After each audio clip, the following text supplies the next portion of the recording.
My name is Jasmine Rowe. I remember the weight of my family's expectations pressing down on me long before I could even name it. In our living room, the soft hum of the television mingled with the polite applause I was never a part of. There, on the mantelpiece, stood framed photographs of my sister in a crisp white coat, her eyes bright with promise, and my brother in his tailored suit, a law degree nestled under his arm like a talisman. I was always beside them, but only as a reminder of what I had not yet become. At dinner, the conversation flowed around me like a river I couldn't touch. Talk of board exams and bar results, of residency programs and lofty career goals. Every time I opened my mouth to speak, I heard the echo of disappointed sighs. My parents leaned forward with questions meant for my siblings. How is the hospital? What's next for the firm? Then glanced at me as if I were an afterthought, a silent punctuation to their pride. I learned early how it felt to live in someone else's shadow. I tried to measure up. In school, I studied late into the night, clutching textbooks until my eyes blurred, willing myself to absorb every formula, every historical date. But when report cards arrived, the grades were middling solid, respectable maybe, but never dazzling. I would lower my gaze as my mother examined the paper, searching her face for approval. Instead, I saw a flicker of frustration. My father would shake his head lightly and say, "You need to aim higher, Jasmine." The words stung because I couldn't argue. I did try. I wanted so badly to be the sister they spoke about in glowing tones. But it seemed no measure of effort could bridge the gap between me and the children they celebrated.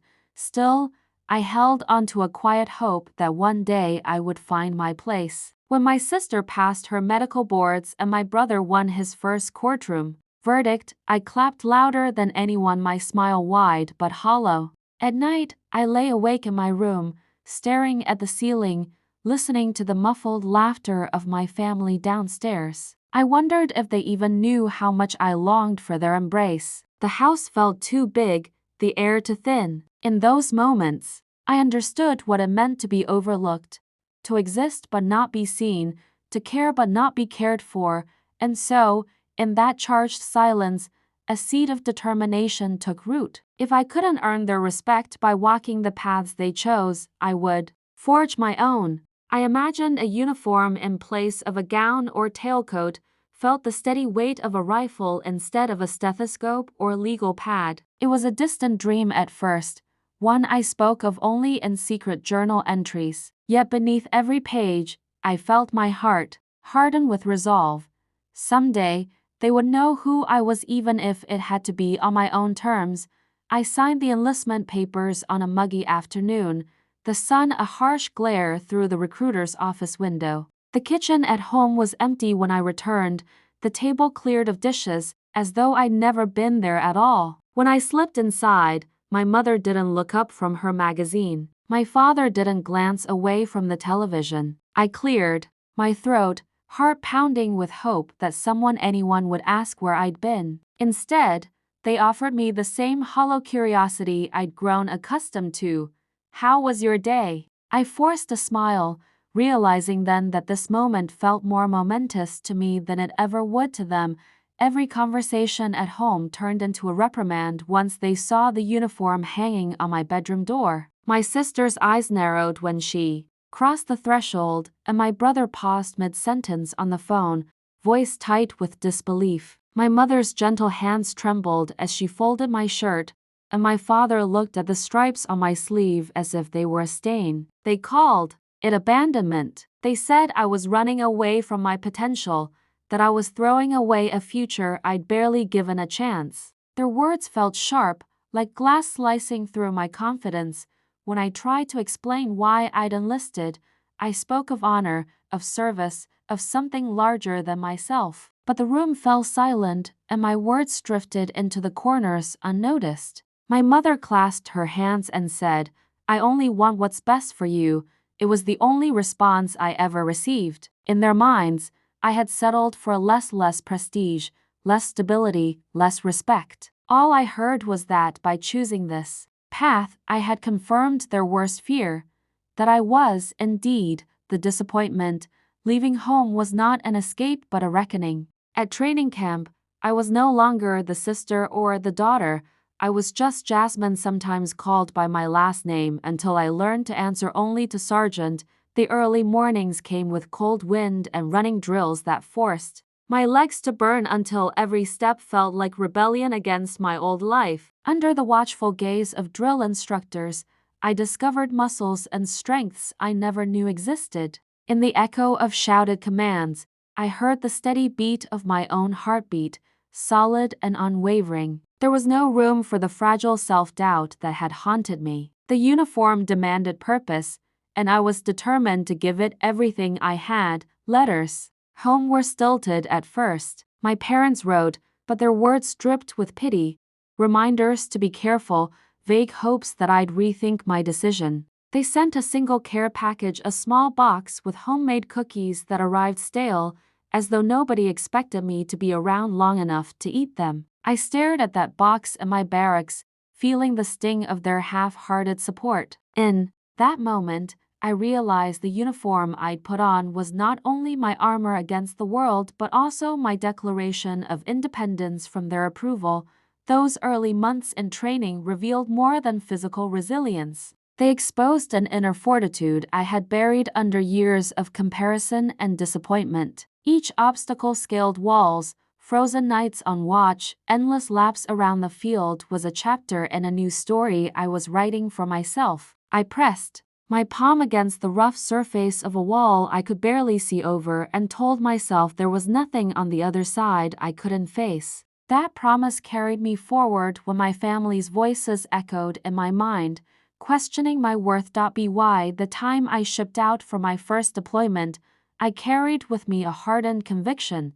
If this choice proved me a failure to them, then in their eyes I would fail spectacularly. But secretly, I hoped I might still surprise them. Maybe, I thought, standing under foreign skies with sand at my boots, they would finally understand the gravity of my service. Maybe they would send letters, then words of pride I could frame and hang next to my sister's diplomas. Maybe they would call my name in conversation and meet my gaze without hesitation.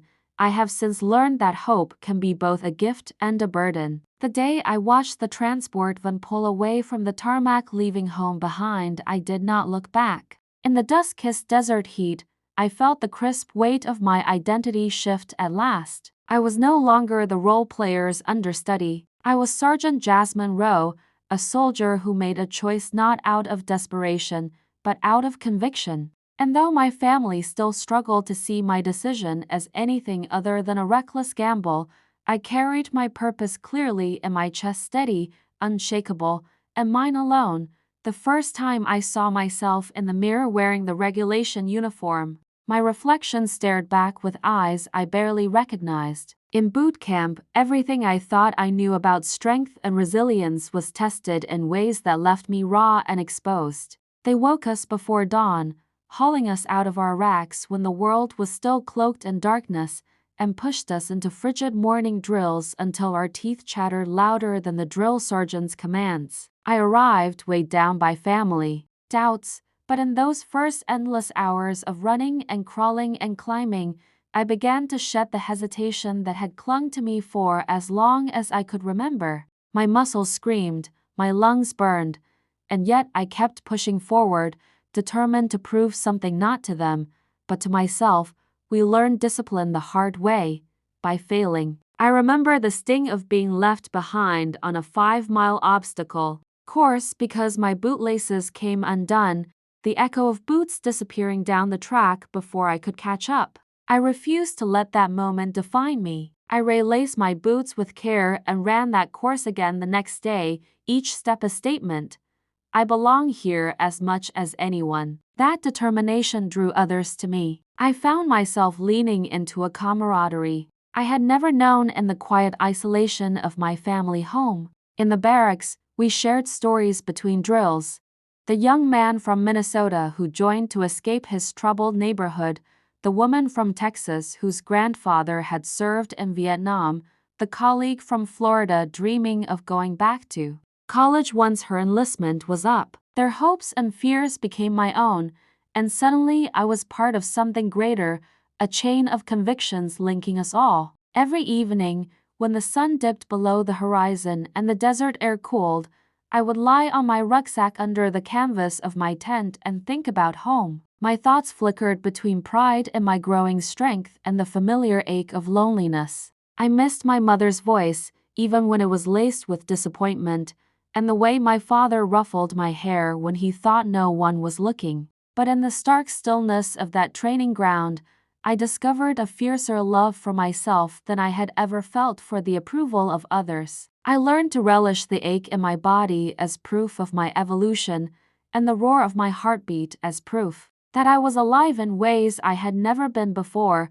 There were moments when I faltered. On nights when the wind howled and the tent flaps snapped like gunfire, I would question whether I had the right to claim this new identity. I would imagine, standing at homecoming, face flushed with embarrassment, hearing my siblings whisper about the pity with which my family spoke of my service. I had to let that fear burn away too. I took to waking early to jog before reveille, training even when my body told me to rest, reminding myself that resilience was a muscle I could strengthen. And with every lap, every push-up, every mile I covered, I felt the old doubt loosen its grip.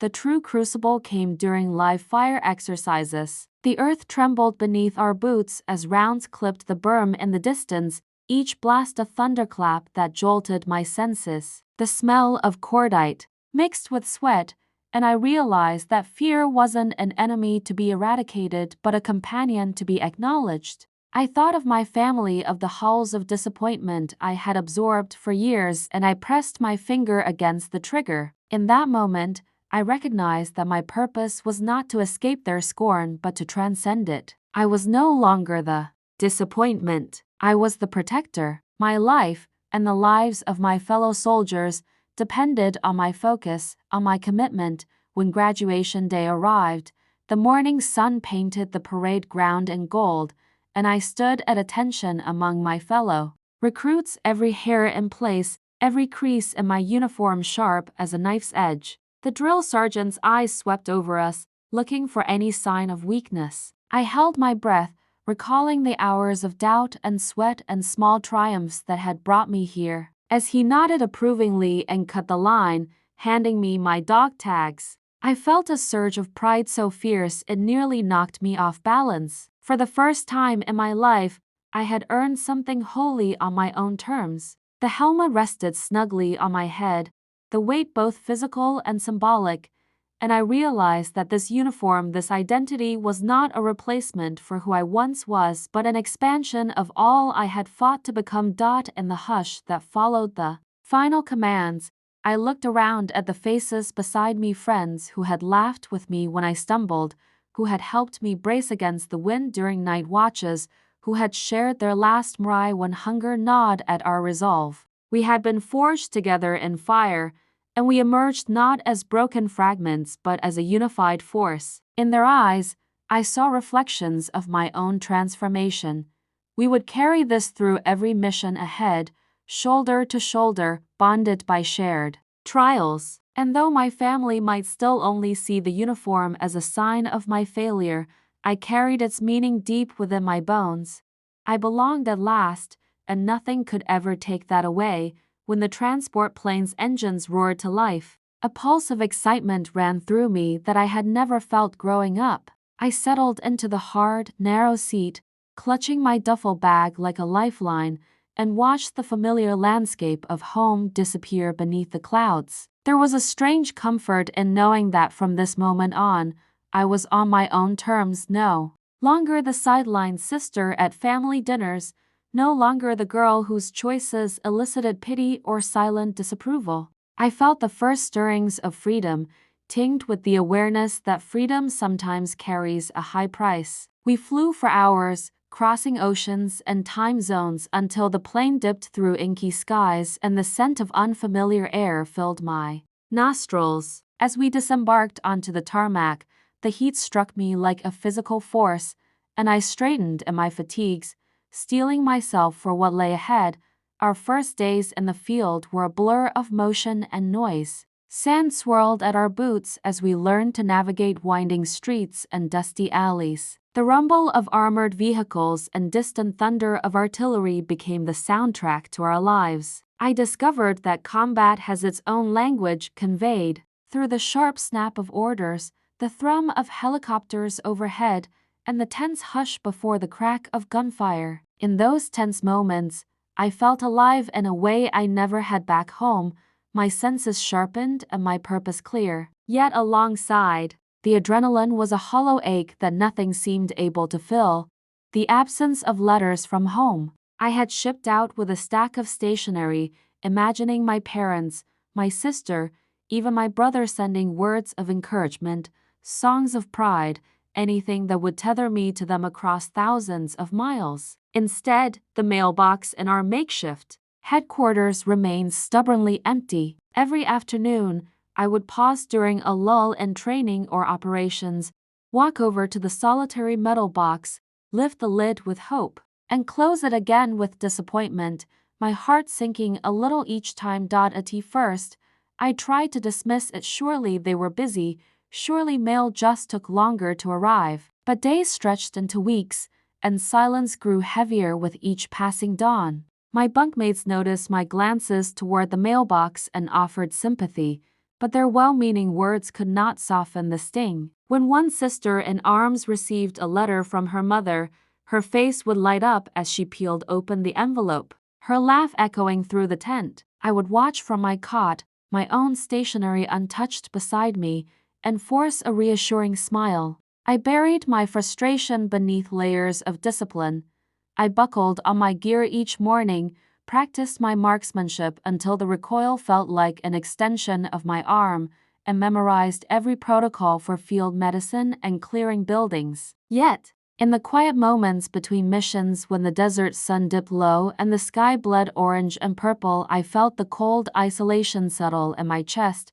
Combat missions themselves blurred into a series of intense vignettes. I remember ducking behind concrete barriers as bullets ripped through walls mere feet from my position, the sharp crack of rounds and the acrid smell of gunpowder stinging my nostrils. I recall crouching beside a wounded comrade, hands steady. As I applied a tourniquet, my voice calm despite the thundering in my ears. In that instant, I understood that service was not a symbolic gesture but a decision to stand between life and death. I felt a fierce pride that transcended anything I had ever sought from my family's approval. Still, after each mission, as I sat with my journal in the dim light of the tent, I wrote of tactics and terrain while my pen hesitated over the blank space meant for words from home. The blank lines mocked me, a stark reminder that those I loved most were watching my journey unfold in silence.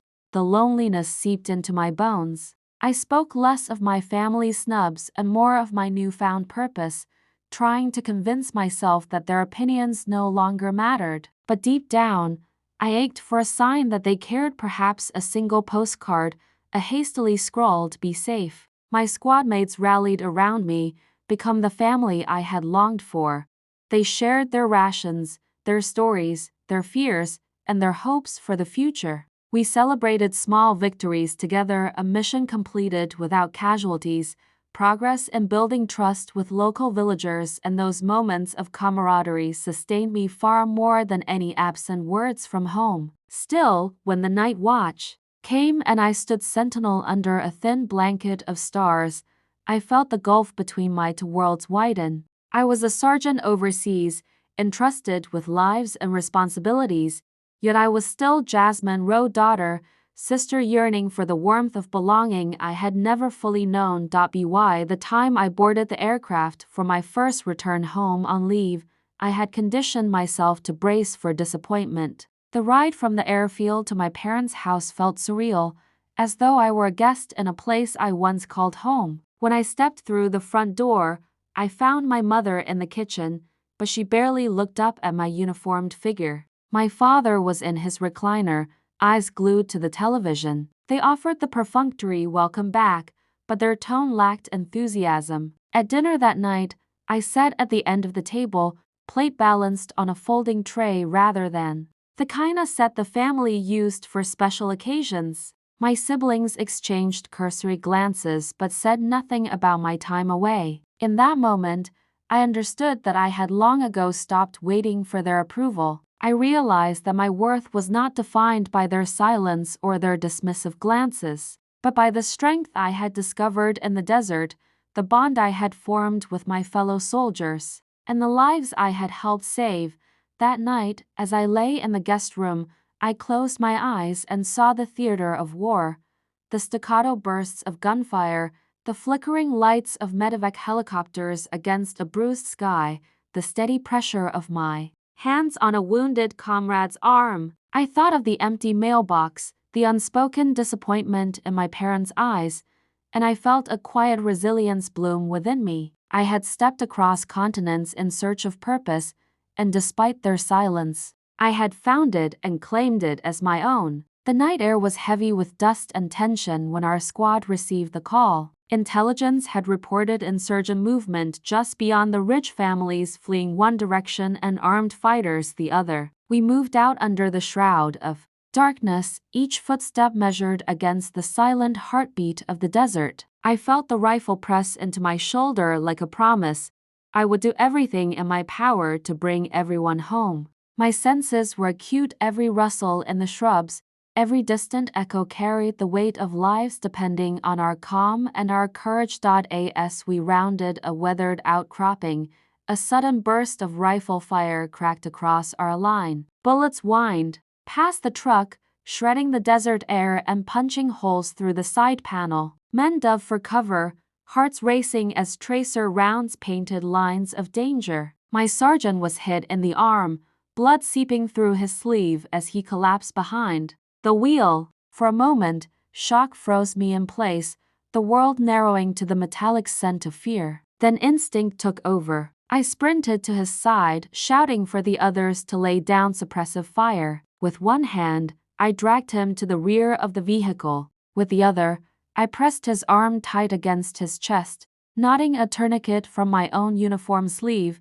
We weren't just fighting an enemy out there. We were fighting the doubt that had once lived in my bones, the whispered voice saying, I wasn't enough. I remembered every dismissive glance my family had given me, every careless word that branded me a disappointment. And I told that voice to stay silent because right now, I had a job to do. My training kicked in. I calmed my sergeant despite his pain, monitoring his pulse and urging him to hold on. Another soldier knelt beside me, passing me a medical kit. We worked swiftly, each motion practiced until it felt like an extension of our will to survive. The rest of the squad established a perimeter, steel settling into positions as they returned fire. I peered over the truck's edge and spotted the flash of an insurgent rifle. I called out the coordinate, fenced in by the darkness, and our point man returned fire with a precise burst. The insurgent dropped, the immediate threat neutralized. I felt a rush of relief tempered by the knowledge that the night was far from over. Behind me, my sergeant winced as I secured the final knot of his tourniquet. His skin was pale, but his eyes met mine with a spark of gratitude. In that wordless moment, I felt the full weight of responsibility and of purpose. This was why I had taken this path, why I had endured every slight and every scorn. We moved the sergeant to a makeshift medevac zone, calling in our request for extraction. Every second felt like an eternity, but the red glow of flares finally illuminated the landing area, and I watched the helicopter's blades whip the air into a frenzy. As medics hoisted my sergeant aboard, he squeezed my shoulder and nodded, no words, but the message clear: you saved my life. I stood at attention until the chopper lifted off, carrying him towards safety. When its silhouette vanished, something inside me shifted. I felt a fierce pride blooming in the pit of my stomach, warming the cold corners of my doubt.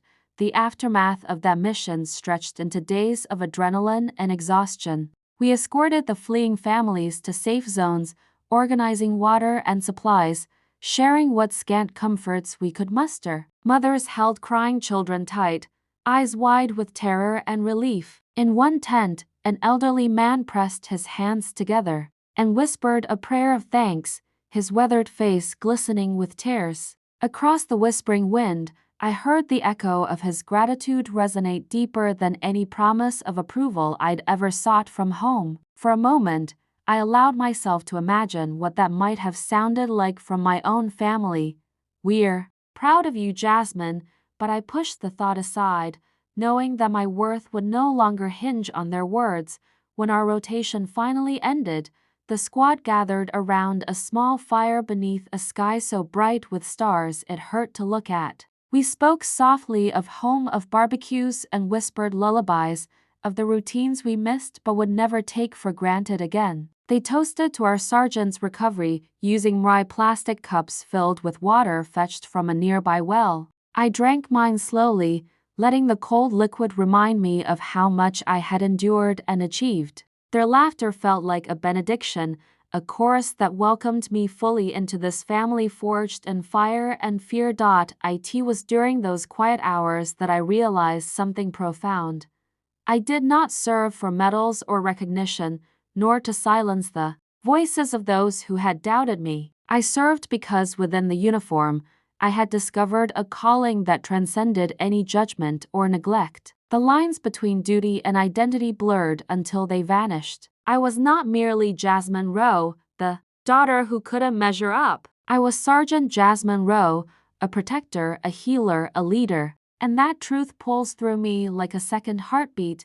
When I finally returned home again, I carried with me more than memories of sand and steel. I carried banners of survival, proof of valor stitched into every fiber of my being. My uniform felt less like a shield and more like a tapestry of stories of battles fought and lives saved, of resilience born from doubt. If my family still saw only the girl they thought had failed, I no longer cared. I knew who I was, and I had earned that knowledge with every drop of sweat and every thunder of gunfire.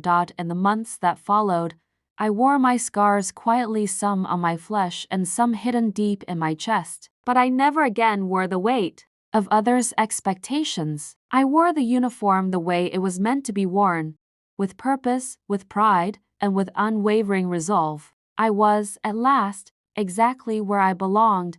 When the final orders came through, I felt a tight twist of relief and sorrow. The tour was ending. No more patrols through broken villages, no more tense watches beneath a starlit sky that felt both infinite and unforgiving. I packed my duffel bag slowly, folding my uniform with ritual precision, as if every crease might preserve the hard-won lessons of months spent at the edge of danger. My platoon gathered in formation under the heat of noon, faces streaked with sweat and dust, eyes bright with emotion. We rarely showed each other in words. We had come here as strangers and forged bonds that ran deeper than blood. Saying goodbye felt impossible, yet we knew life demanded we return to worlds that still turned, indifferent to the sacrifices we had made. The ride back to Kuwait City was silent. I stared out the window at miles of sand, the horizon shimmering in waves of heat, and wondered how I could ever reconcile this life with the one waiting for me at home. At the airbase, the roar of turbines shook the ground, and we climbed aboard the transport plane, our breaths shallow with anticipation. When the plane lifted, I watched through a small oval window as the desert fell away, patchwork of golden earth giving way to the blue of the sea. I closed my eyes and let the hum of the engines lull me, but sleep eluded me. I thought of the families we'd guided to safety, of the sergeant whose life I'd saved, of the nights we had laughed quietly around a campfire that felt like the truest home I had ever known. I whispered a promise that I would carry these memories proudly, even if the world I returned to had no space for them. Touching down in the United States felt surreal. The air tasted different, thicker, sweeter, and a gentle breeze lifted the uniform collar at my throat. At the squadron's brief debrief, I listened politely, but my mind was already racing ahead. Home, family, the den where I'd been banished on my last leave. My heart hammered as I imagined the familiar streets growing closer, the Auntie Anne's pretzel stand where my brother used to buy cheese sticks, the maple trees lining our neighborhood street. I yearned for comfort, for a glimpse of pride in someone's eyes, anyone's, My parents' house loomed at the end of our block, exactly as I remembered, the lawn neatly trimmed, the picket fence freshly painted. The front porch light glowed softly in the early evening, welcoming me back, or so I tried to believe. I carried my duffel across the threshold and announced myself. My mother, standing in the kitchen, glanced up from her recipe book and offered a tight smile. My father peered over his newspaper without setting it aside. "Home already," my sister said, voice polite but distant, from the doorway. My brother muttered something about a meeting. The words "welcome back" drifted through the room, hollow as the echo of my own footsteps in the empty hallway. Dinner was served promptly at 6, but when they set a plate before me, it was on a folding tray in the den. I sank onto the couch, uniform still crisp, and stared at the floral china on the dining table just beyond the archway reserved for real family. The TV played sitcom reruns, laugh tracks booming at jokes I pretended to follow. My mother hovered at the doorway, expressing vague concern that I'd eaten enough, as though my months of hardship overseas had rendered me childlike rather than heroic. My father offered me a beer but kept his gaze fixed on the screen. Silence settled between us, thick and awkward, filled with everything they wouldn't say and everything I had no wish to ask. Later, I retreated to the spare room they still insisted I use, the one painted the soft yellow of childhood summers. I placed my duffel by the bed and ran a hand over the medals pinned inside, my marksmanship badge, the commendation bar for leadership, and the ribbon that reminded me of that fateful night when everything changed. I let my uniform hang in the closet, the scent of starch and sweat lingering among my civilian clothes. Beneath the sheets, I closed my eyes and listened for the hum of engines or the distant thud of artillery, anything that would confirm I was still the soldier who had emerged so transformed. In the days that followed, I drifted through familiar routines that felt foreign. I sat in the same meeting rooms where my brother negotiated contracts, nodded politely at neighbors' small talk, and picked up old hobbies, reading novels, baking cookies that suddenly seemed trivial. Each time I caught my reflection in a window or mirror, I saw the same face I'd known for years, but I felt different, stronger, fuller, yet nobody at home seemed to notice. My sister would mention her upcoming medical conference. My brother dissected a legal case over dinner. I tried to share stories of my deployment, but they listened politely, offering quick nods before returning to their own lives, as though I were delivering a second-hand tale rather than a testament of life and death. One evening, I found myself sitting at the dining table, finally invited to join in silence, tracing the rim of my glass with a finger. A breeze drifted in from the open window, carrying the scent of jasmine and freshly cut grass. I realized I had a choice: remain the daughter they refused to see, or claim the identity I had fought so fiercely to earn. My heart ached with the old longing for their approval, but a new voice, steady and sure, rose within me. I did not need their applause. I did not need their validation. I had my brothers and sisters in arms now, the men and women who had fought beside me and called me family.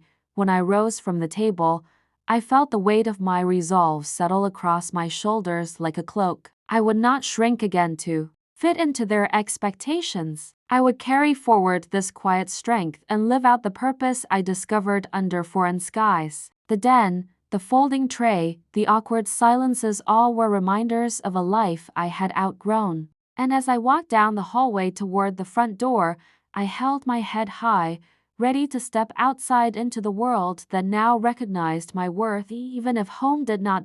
In the quiet weeks after my return, I discovered that resilience has many voices, and mine spoke softly. I spent my mornings jogging along the neighborhood sidewalk, the rhythmic thud of my boots on concrete a reminder of the miles I'd run through foreign dust. Sunlight filtered through the trees in golden shafts, and I let my breath steady, embracing the calm that had once felt so elusive. At home, the walls were lined with photographs of family milestones, graduations, anniversaries, birthday parties, yet none captured the moment I'd crossed into a new life. I realized that my transformation was not something they could frame or celebrate. It was the silent presence I carried in every step I took. Day by day, I wove small acts of purpose into my routine. I volunteered at a local veterans center, helping coordinate support groups and filing paperwork amid the muted buzz of gratitude and pain. There, I met men and women whose journeys mirrored my own, those who had faced skepticism, rejection, or indifference when they returned. We gathered around a plain wooden table, no armor, no medals, just human beings. We shared stories of long nights on watch, the smell of dust and sweat, the ache in our muscles when we recalled distant skirmishes. In their eyes, I saw reflection of my own unspoken wounds, the hollow waiting for letters that never came, the sting of being unseen by the people you love most. Together, we forged a different kind of family, one bound by shared experience rather than blood. At home, I found new boundaries settling into place. Invitations to family events came in polite waves, barbecues, holiday gatherings, but I no longer felt compelled to accept every one. I began to choose moments that felt genuine, where laughter wasn't edged with pity and conversation didn't circle around my uniform as if it were an oddity. When my mother sent a generic birthday card, I scribbled a brief thank you note and slipped it into the mailbox. I resisted the urge to demand acknowledgement. Instead, I let the absence of their attention mark its own statement. My silence in return was not defeat but dignity. Each unreturned call became a testament to my own self-respect, a quiet fortress I constructed around my heart. One afternoon, I sat in the den with a patch of sunlight on my lap, reading letters from friends I'd made overseas. Their words were raw and heartfelt. Thank you for saving my life. I wouldn't be here without you. When I get home, we'll raise a glass in your honor. I traced the familiar ink, feeling the weight of each phrase settle in my chest. I thought of my family's silence and realized that their refusal to speak only magnified the voices of those who did. In that realization, I found liberation. I no longer needed their declarations. I drew strength from the genuine gratitude of strangers turned comrades, whose respect sprang from shared peril rather than obligation. Still, the ache of betrayal lingered on holidays and birthdays. I would set the table with care, arranging plates and napkins with a soldier's precision, and then leave the room to sit with my journal. In scribbled lines, I poured out the residue of hurt memories of childhood whispers, the fleeting glances of disappointment, the sting of being told I wasn't worthy of a seat at the table. The pages welcomed my confession without judgment, absorbing every raw truth until the ache drained away. When I closed the notebook, I felt lighter, as if the ink had drained away the weight I had carried for years. Writing became my ritual of renewal, a way to honor my pain while refusing to be defined by it. As weeks turned to months, I noticed subtle shifts in my own reflection. The posture I had adopted on patrol, shoulders squared, spine straight, remained even when I slipped out of uniform. My gaze was firmer, more deliberate, and my movements bore the confidence of someone who had faced chaos and returned. I caught family members staring when I walked into a room, a flicker of curiosity, perhaps, or surprise that the girl they thought they knew now stood a little taller. Their eyes searched for the same old Jasmine, but found someone new, someone who had survived storms they could not imagine. It was a quiet revelation. I no longer sought their approval because I had grown beyond their horizon of expectations. One evening, my brother came by unannounced. He stood in the doorway, arms folded, silent. My heart tightened. Was this apology or another reprimand? He shifted his weight and said, "I heard about the medal." His voice wavered. I nodded and placed the ribbon display on the coffee table. He looked at it, then back at me, and for a moment I saw a flicker of something like respect. He cleared his throat and said, "I'm proud of you." The words trembled in the air, fragile as newly hatched birds. I felt the temptation to hammer home every injustice of the past, to catalog every moment they'd cast me aside. But instead, I kept my voice calm. "Thank you," I said, letting the silence that followed speak volumes of the journey I'd undertaken alone. That night, as I lay in bed, I thought of the road ahead. I knew there would be more challenges, more moments when the echoes of familial doubt tried to creep back. But I also knew that I had built a reservoir of silent strength, one fueled by genuine bonds, personal courage, and the quiet knowledge of my own worth. In that stillness, I found peace. I had become the architect of my own belonging, and though their voices might never fill my halls, my own voice rang clear. I am here. I am enough. I endured. And in that truth, I was whole. Months passed in a steady rhythm of routine and reflection, and I found that the sharp edges of my return home had begun to dull. I had settled into a new life defined by my own terms, weekends volunteering at the Veterans Center, evenings spent poring over graduate school brochures for a program in conflict resolution, quiet Sunday mornings running through dew-laced parks. My family faded further into the background of my days, their indifference no longer the constant ache it once was. I carried on, buoyed by friendships forged in hardship, and I felt a calm confidence I never thought possible. Then, one crisp morning in early autumn, a crisp envelope arrived in my mailbox. Its seal was unremarkable, but the letterhead caught my eye. The emblem of the National Memorial Foundation, the organization that coordinated ceremonial events in Washington, D.C. My pulse quickened as I tore it open. Inside, an elegantly worded invitation requested my presence at the annual National Memorial Ceremony in 2 weeks' time. It went on to praise my exemplary service and noted that, should I attend, I would be seated among honored guests on the main platform just steps away from the podium where the president would speak. I read the letter twice, the words blurring as my heart pounded against my ribs. I thought of the dusty desert skies, the nights spent under flares, the lives I'd saved and scars I still carried. To be recognized at this level felt both surreal and vindicating. I closed my eyes and let the weight of what it meant wash over me. I was no longer invisible. An entire nation would acknowledge what my family had never bothered to see. Yet beneath the swell of pride, a flicker of hesitation stirred. My family didn't know I was invited, and I wasn't sure how they would react if they would show up at all. The idea of standing on that platform, my uniform crisp and medals gleaming, while they remained distant shadows in the audience, felt bittersweet.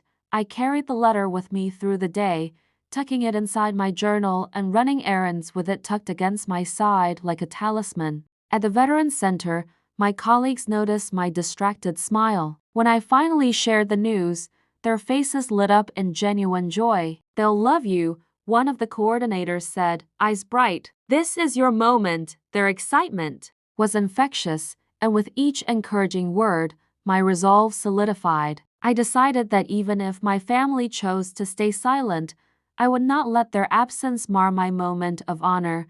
When I called my sister to tell her, her voice was startled then, tight with that familiar blend of concern and disbelief. "Did you say they want you on stage?" she echoed. My voice shook as I confirmed it. She hesitated. I don't know if I can make it, Jas. I have rounds at the hospital."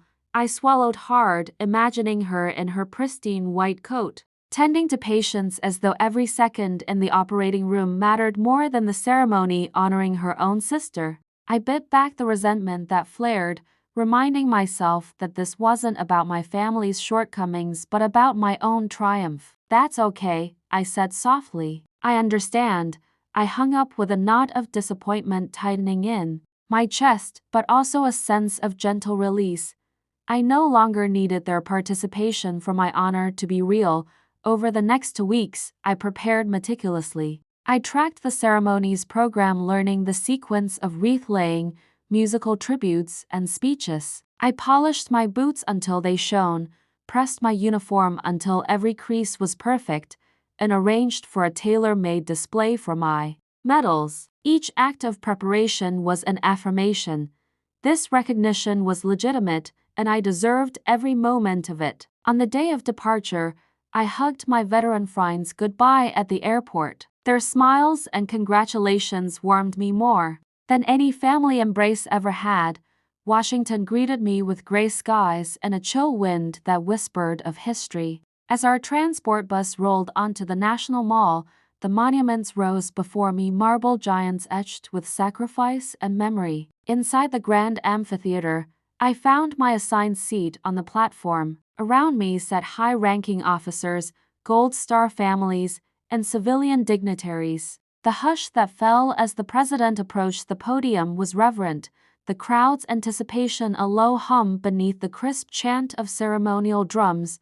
When the president spoke my name, Sergeant Jasmine Rowe, your service has upheld the torch of freedom for all generations. My world shifted. I felt the full weight of every step I had taken, every trial I had endured, come to rest on my shoulders. Cameras flashed, capturing the moment millions would witness, the once overlooked daughter, standing tall on a stage of national remembrance. I saw my reflection in the office windows across the mall, sharp profile, medals gleaming like distant suns. Behind me, my family was seated several rows back, faces indistinct in the crowd, silent as stone. But I no longer needed to look there. The thousands gathered here, the millions watching at home, knew my worth. As the ceremony closed with taps played by a lone bugler under vaulted skies, I felt tears gather, tears of triumph, of release, of quiet vindication. The invitation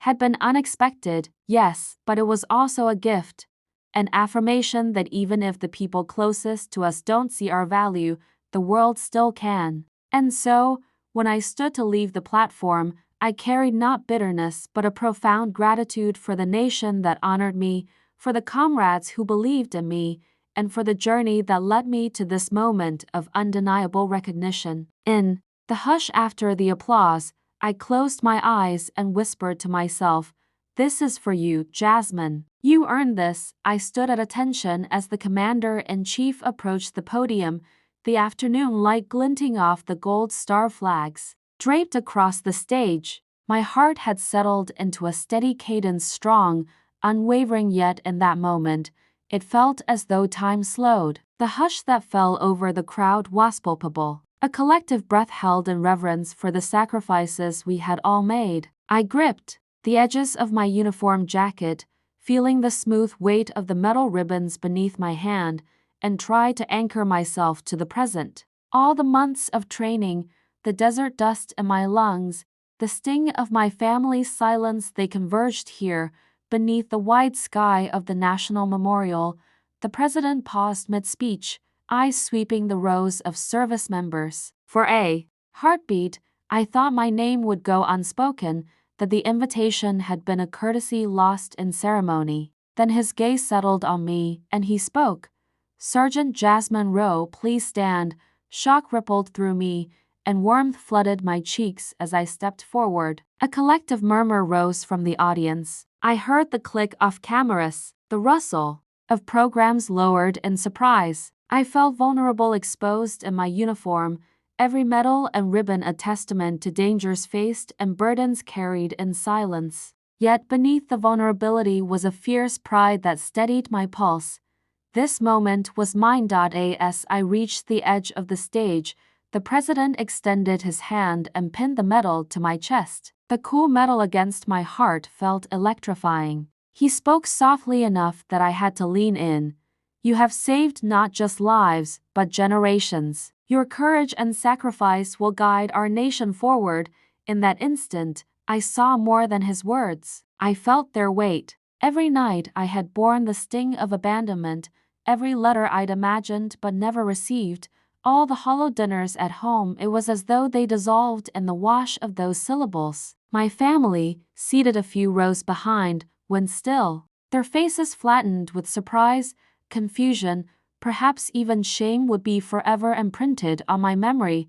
Cameras flashed as I turned to face them, the metal catching sunlight like a beacon. The sea of officers, Gold Star families, and veterans stood and applauded, their claps echoing like thunder across the mall. I scanned the crowd, seeking the faces of those who had doubted me most. I saw my sister's eyes glassy with unspoken emotion, My brother's jaw clenched as though trying to swallow a raw truth. My parents sat frozen, hands clasped so tightly their knuckles blanched. For years, they had measured me by accomplishments they could boast about. Now they witnessed a stranger's pride radiating from beneath my uniform. I recognized then that their silence had not been indifference but disbelief, a refusal to acknowledge the depth of my service until the nation itself bore witness. Stepping away from the podium, I felt an almost surreal detachment, as though watching my own reflection in a moving mirror.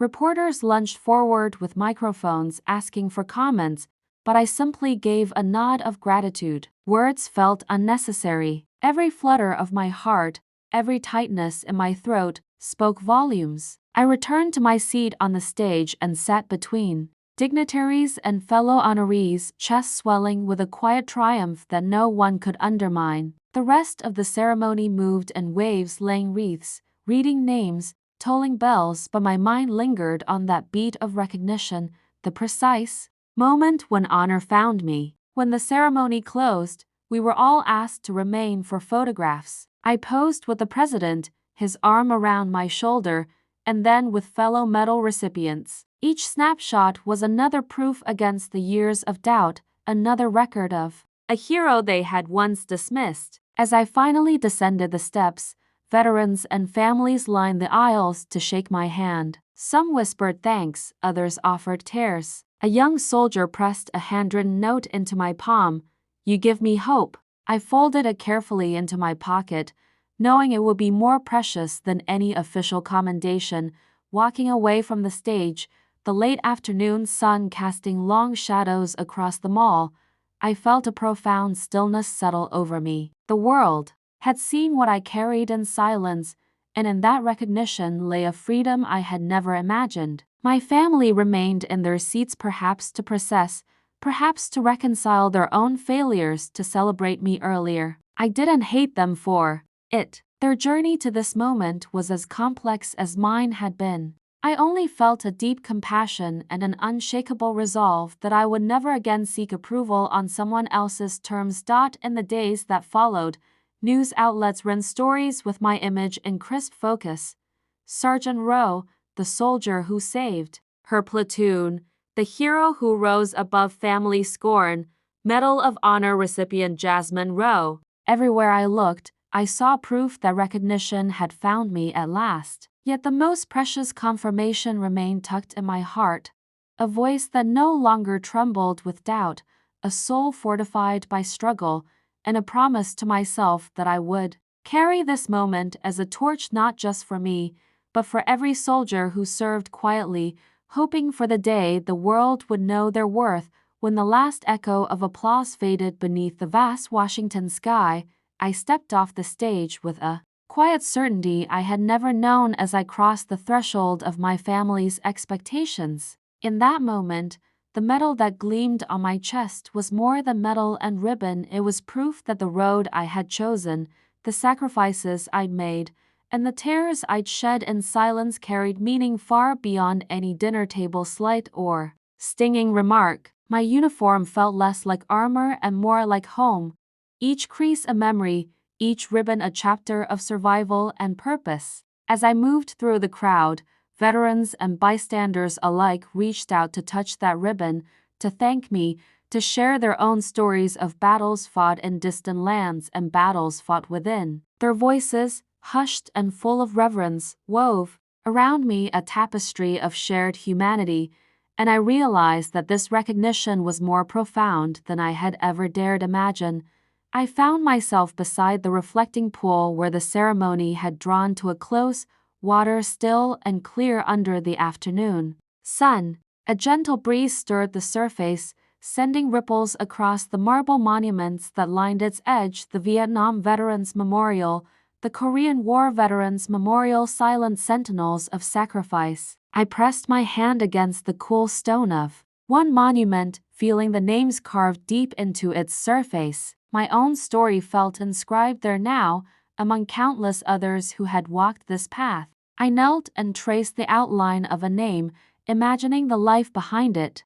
A family waiting, a promise of return that hung in the balance of fate. I bowed my head, offering a silent vow that I would honor their legacy by living fully, bravely, and without regret. Behind me, I sensed movement. Turning, I saw my family standing at a respectful distance, my sister with tears in her eyes, my brother's posture stiff but his gaze unwavering, my parents' faces etched with a mixture of awe and guilt. The invitation I had sent them, never expecting them to come, had somehow brought them here. I stepped toward them, each footfall a testament to the miles I had traveled inside and out. My mother opened her arms tentatively, and I hesitated only a fraction before melting into her embrace. Her uniform collar brushed my cheek, and I felt the warmth of her tears soaking into my shoulder. My father stood beside us, his normally stoic frame trembling as he laid a hand on my back. They murmured apologies. I didn't need every unspoken word of pride.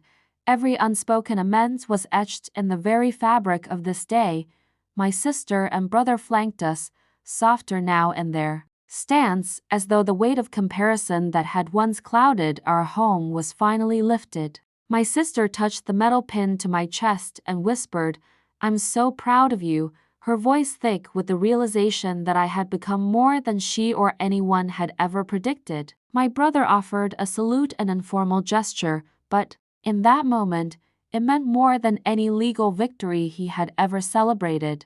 We formed a small circle on the sunlit plaza, our shadows stretching long across the stone. For years, our family dinners had been battlegrounds of expectation, but here, in the quiet buzz of post-ceremony life, we were simply a family on the brink of understanding. As we walked together toward the bus that would take me back to the airport, we spoke at last of things we had left unspoken. My mother asked about the missions I remembered most.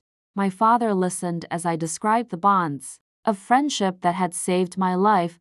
My siblings shared their own struggles with imposter's doubt. None of it erased the past, but each confession built a new foundation of empathy and respect. I carried the medal at my side, but more importantly, I carried the knowledge that I no longer stood alone, back in my hometown, as the sun dipped behind the maple trees on our quiet street.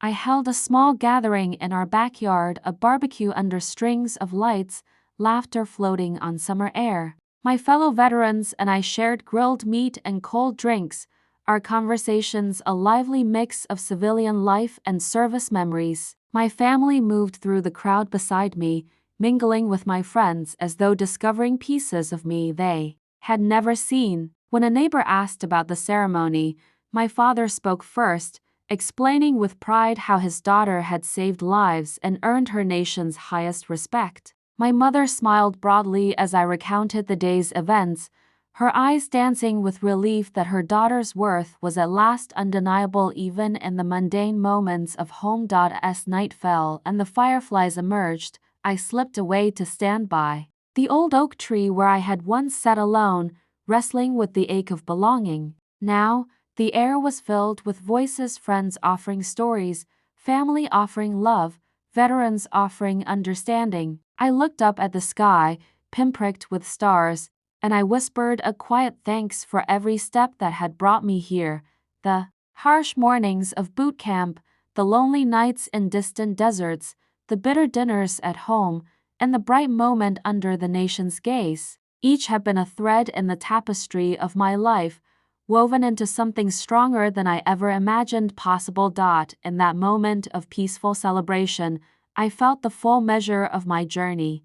The girl who enlisted to escape her family's shadow had returned a hero, not because her family had decided so, but because she had chosen to stand tall in her own truth. The medal on my chest gleamed softly under the string lights, a beacon of every trial endured and every victory won. Around me, laughter and conversation bloomed like flowers in the summer night, and I realized that triumph was not in the applause of thousands or the gleam of a ribbon, but in the quiet peace of knowing I had found my place at last, unequivocally, irrevocably standing proud, standing whole, and standing free.